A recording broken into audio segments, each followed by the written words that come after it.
Frank Fannin with the Alexandria, Virginia City Council.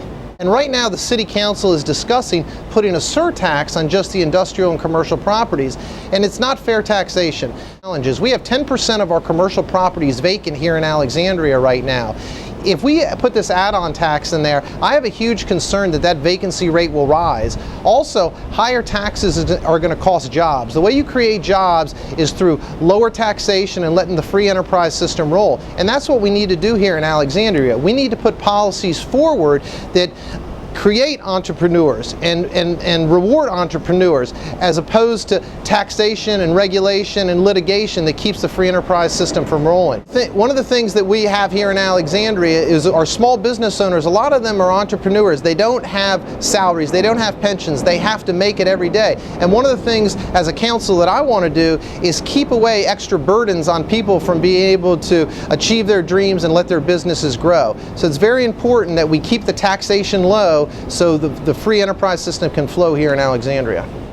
80% of our businesses in the city of Alexandria have less than 20 employees. You know what? People can get up and leave. You know, they're not big businesses. If they think the taxation policy in Alexandria is out of line, they can move right across the county line to Fairfax or Arlington. But what we want to do is, I want them to stay here in Alexandria. And that's one of the big challenges that we have in this economy, because as we all know, the debt has grown tremendously. Just 10 years ago in our city, our debt service was $8 million a year. Now it's close to $40 million.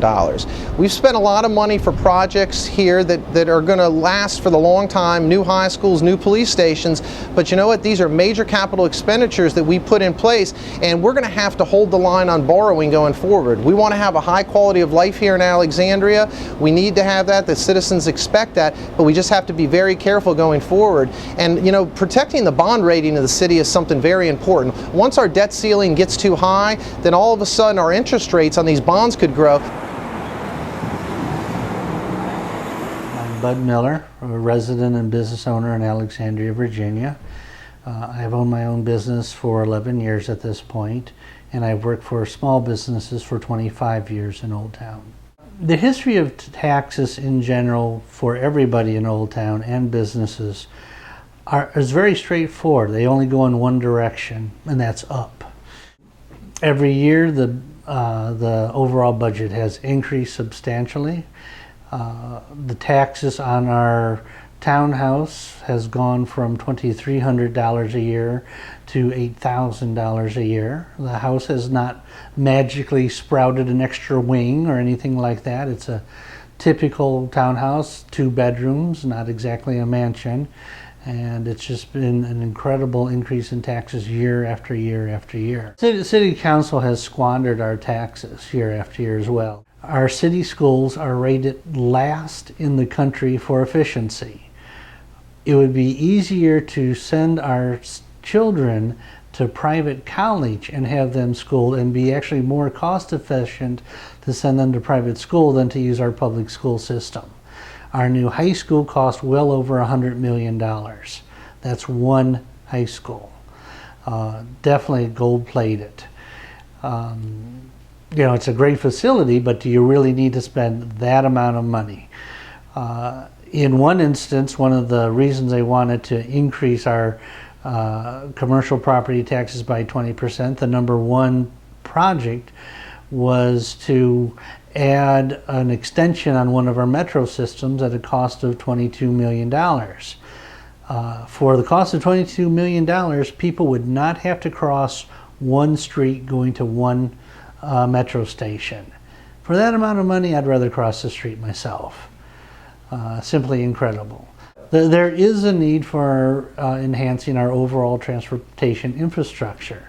However, the first thing you need to do is make sure you're not spending on boondoggles and waste. They can set up a dedicated stream of income through their regular taxation anytime they wish to. Our direct result will be is we will have to cut back on the donations we give every year in the form of a scholarship to our service people. The bulk of the profits from this one company that owns a commercial property actually goes to the University of Maryland to provide scholarships to any service person who's served in a war zone in the last 18 months. we're going to have to substantially cut back on our contributions to that fund. Long term, this small office suite we're in is my basic retirement fund. Increasing our property taxes by 20% every year for the foreseeable future will have a significant impact on my ability to retire. Oh, definitely. People will lose their jobs as a result of this tax. Some businesses will relocate. National Harbor is a viable alternative for our small businesses. There's been a number that have relocated for a number of reasons, most of them financial. Private industries, private families have to tighten the belt a bit during times of recession. We certainly have. The government should as well. Every dollar they take out of the economy takes the bread off somebody's table. And we've already seen enough small businesses in our area close down. Alexandria used to be a city of small, unique boutiques. Now it's a city of closed doors, adult stores, and head shops. This is a fight we've been fighting for the last several years. Every year it comes up again. And fortunately in the past, the City Council, by some fairly close votes, have defeated this tax. If they defeat it this year, it'll certainly come up again. If they have a small compromise and do a very small tax, I can guarantee you it will be merely a year or two before that tax increases to its maximum. We also understand in the year 2013, they have the ability to actually increase from the 12.5 cents to almost twice that amount. Well, I'd be very hesitant to start a new business in this environment, in this tax environment, in the general overall business environment in Alexandria. John Stevenson, President, Alexandria Taxpayers United. We're a group of individual and business taxpayers here in Alexandria who were founded, all volunteers, with the mission to educate the elected officials of Alexandria about the merits of fiscal responsibility, low taxes, and less spending. Well, the tax is designed to fall only on one segment of the population, which is Alexandria's small businesses. If this tax is enacted, it will have to be paid for by businesses, and unfortunately, a common misconception is businesses do not have a bottomless pocketbook or wallet. They have to pass it on to their customers in the form of higher prices, less investment in themselves, fewer employees they can hire. So what will happen if this tax passes? Business will have less money to spend. They could also have increased costs, which could force them to close, offer less services, hire fewer employees, which will negatively impact the city of Alexandria through a smaller tax base and smaller revenues coming into the funds. Most of Alexandria's taxpayers are small businesses. Here in Alexandria, we have small restaurants, cafes, bakeries, small firms. These are not large corporations. In fact, 80% of the small businesses in Alexandria have 20 or fewer employees. We also have a vacancy rate that is over 10%. Over the last 9 years or so, the City of Alexandria's general fund budget has increased by over 60%. And we've been spending things on pay and benefits for public employees, on school capital costs.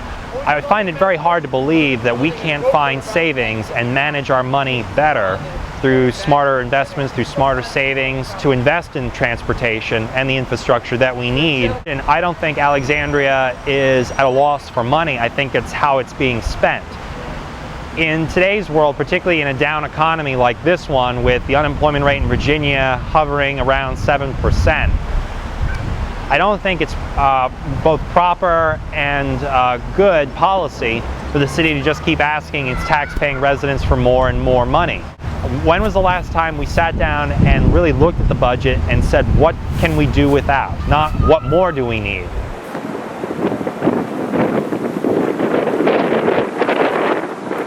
This is not a new issue. The city's known we've needed improvements for many, many years and has avoided the problem. or pushed it to the next year. Alexandria has about 9,000 businesses, and 90% of those businesses have less than 20 employees. I mean, this is a small business central right here. And it's one of the things that we pride about having in Alexandria is the shops, the boutiques, small businesses, entrepreneurship. And, a tax like this is a huge burden. I mean, for this year alone, we're looking at a 20 to 25% increase in your property tax bill, which even if you don't own the property, if you lease it, it's going to be passed through to you from the landlord. And, for small businesses, that's a huge amount of money. I mean, that's a difference, but sometimes it's a difference between an employee. It's a difference between being able to make a sponsorship or charitable contribution to some of our many charities here in Alexandria. So it will have an impact. It definitely trickles around to the rest of the city if they have less money to work with. A typical property owner is looking at a 20 to 25% increase in their property tax bill, which is enormous. Because we've seen assessments go up anywhere from 6 to 11% and more in certain cases. Yeah. So that's a very big burden, especially to a small business owner who will get that passed through. That we believe there are many efficiencies that could still be implemented with the city. I mean, there's no doubt the city's done a much better job in recent years of tightening up. But you know what? Businesses all over the country have had to tighten up, or they went out of business. And the city, we think, could have done a better job of creating efficiencies, certainly when it comes to opening a business and starting of a business in Alexandria. It's still not easy. But there are ways and there are things that they can do. And we think that $12 million a year that they want to raise with this tax, that's there. It's there already.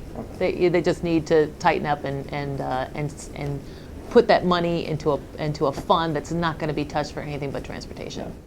Yeah. It seems like this commercial add-on tax is used as a tool because we can't trust ourselves. There was no relief, as far as property tax values. Yeah. I mean, property values. So, and taxes coming down. So our businesses here, these small businesses, have been struggling through the recession, and now they're still coming out of this, or trying to come out of it, or maybe from the local banker, they got a bridge loan, maybe if they were lucky, right. Or they borrowed from their parents or their grandparents or somebody. But now putting another tax on a small business right now, just as we're coming out of a recession, is a bad idea.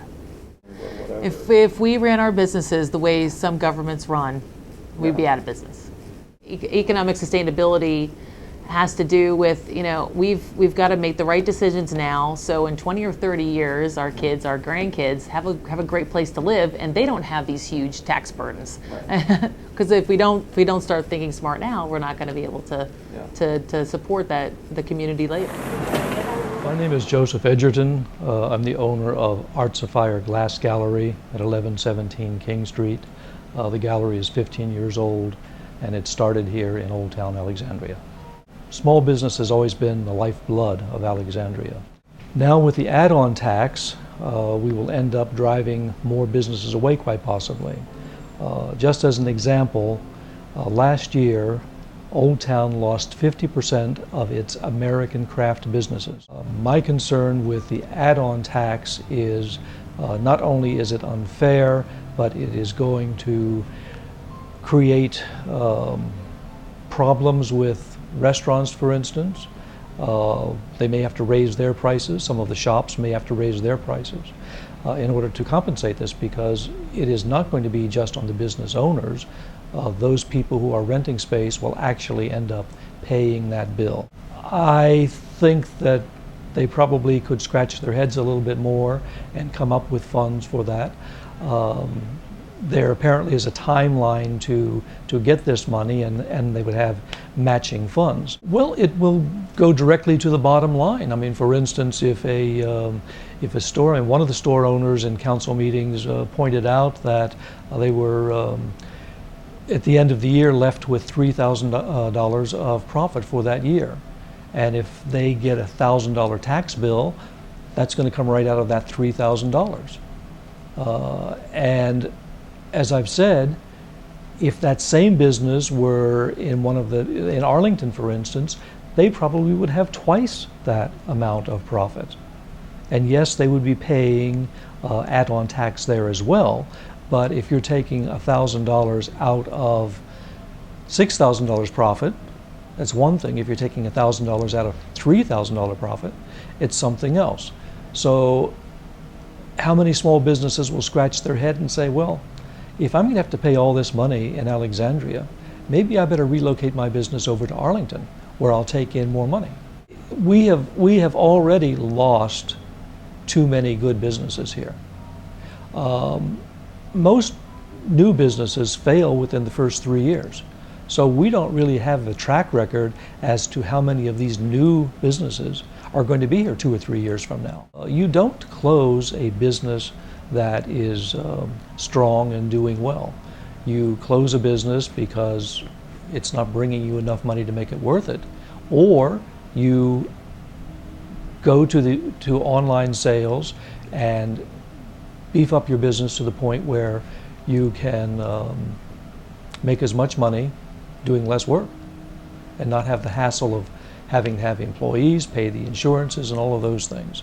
You actually knock a lot of people out of work. I mean, an online store might employ anywhere from 2 to 10 people with their part-time people and their full-time people.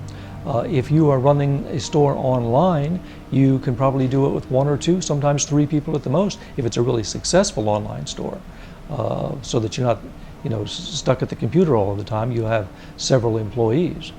I'm getting a lot of comments from people coming in who haven't been here in a few years, and they say, Joe, what has happened to this town? I mean, all of my favorite stores are gone. And many of them say, are you okay? Are you going to stay? It's sad to see that happen.